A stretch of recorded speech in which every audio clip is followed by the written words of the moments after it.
Hello. So this is the last chapter in this semester. It is about the quantile regression.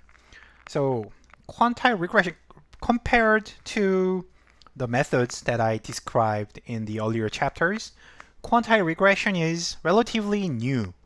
Um, Maybe because of the computational burden, but these days computational burden is becoming cheaper, so it is not a problem anymore. So the quantile regression becomes more popular.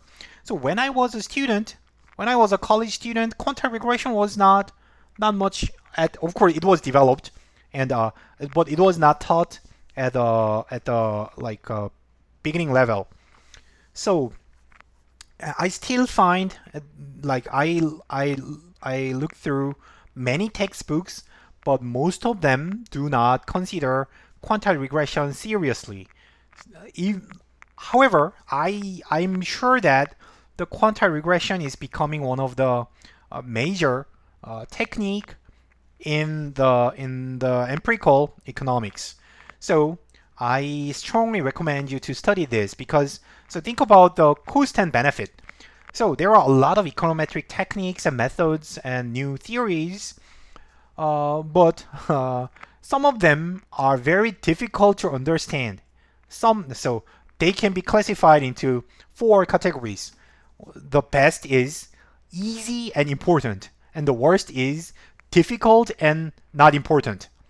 And some are easy but not that important, and the other is difficult but very important. I think among these four classifications, quantile regression is closer to the category of easy but important, easy and useful. So this is why I included this in as the last chapter of the semester. And instead of reading the textbook, so among the textbooks, this textbook, mostly harmless econometrics, is the best textbook to learn quantile regression, I guess. And I recommend you to use other online lecture notes. Online lecture notes would be better. So especially Quenker, Roger Quenker, is the master, the most important figure in this literature. So he used to be at Urbana-Champaign, but he moved to Britain. I don't know which university he's now. Anyhow, so there must be a lot of available resources if you are interested. And of course, there are a lot of programs that you can utilize. So when you start your dissertation, think about using quantile regression more seriously. So it will give you a simple but nice, useful result. So let's think about what is the quantile regression. Let me motivate you in this way. So our classical linear regression model was written in this linear form.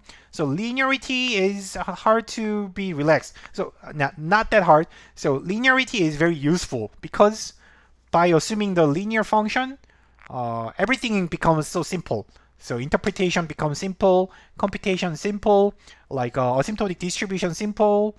So it's hard to get away from this. And then on top of this linear functional form, we are using this key assumption, the exclusion restriction, the exogeneity assumption. So x is uncorrelated with epsilon. And a little stronger version of this assumption is this mean independence. So conditional on x, the expected value of error term is always 0 for any value of x.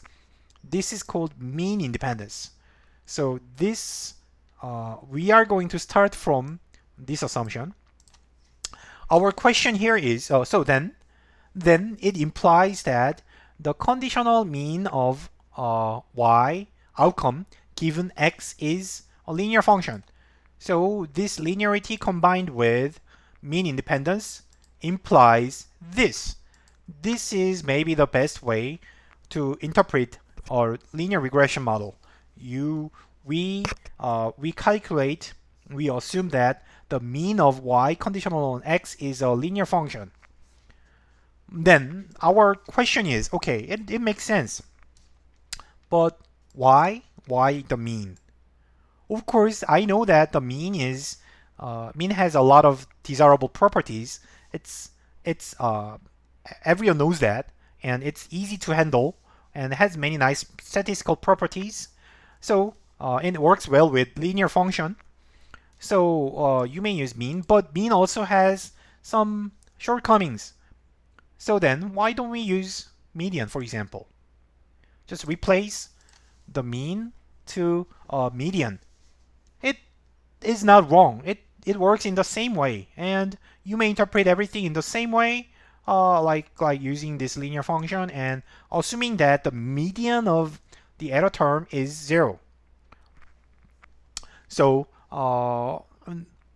it's the intuition is pretty simple, and then we may extend this idea to other quantiles. So this is only about the median, which is 50% quantile, but we may consider non-central quantiles, say 10 percentile, 90 percentile, or like 20 percentile, 80 percentile. Any percentile can be used in the place of median.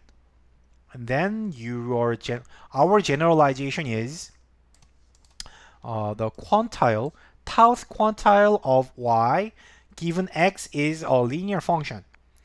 So thousand quantile is defined this way.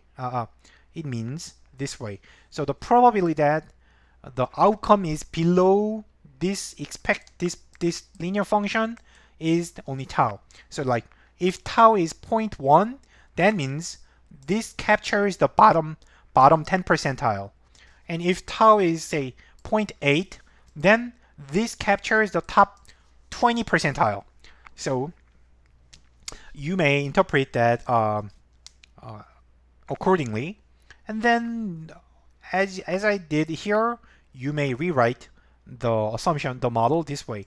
Linear function, which is the same, with an exogeneity assumption represented by the quantile function.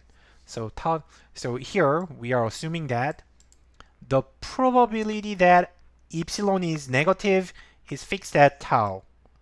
So if tau is not 0.5, that means the distribution of epsilon is not exactly centered at 0.